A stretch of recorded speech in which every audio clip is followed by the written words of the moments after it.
Banyak tamu nantinya menjenguk Lesti Kejora, Rizky Bilar berencana sewa satu lantai rumah sakit. Rizky Bilar dan Lesti Kejora tengah menunggu kelahiran anak pertama mereka.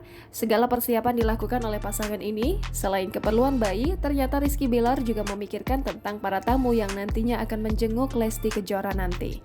Agar tamu dan Lesti merasa nyaman, Rizky Bilar bahkan berencana menyewa satu lantai rumah sakit.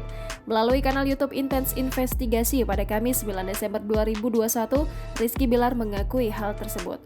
Rizky Bilar ternyata sudah mencari informasi supaya bisa menyewa satu lantai rumah sakit. Kendati demikian, Rizky Bilar baru bisa berharap keinginannya tersebut bisa tercapai. Rizky Bilar membeberkan alasan dirinya berencana menyewa satu lantai rumah sakit untuk Lesti Kejora. Ternyata Rizky Bilar berkaca pada rekan-rekan dan keluarga yang akan datang menyambut kelahiran anak pertamanya. Tak hanya itu saja, Rizky Bilar juga membongkar rencana kelahiran anak pertamanya. Rizky Bilar ingin buah cintanya bersama Lesti Kejora lahir di tanggal cantik 2 Februari 2022. Rizky Bilar bahkan sudah konsultasi ke dokter supaya rencana kelahiran anaknya di tanggal cantik bisa terlaksana.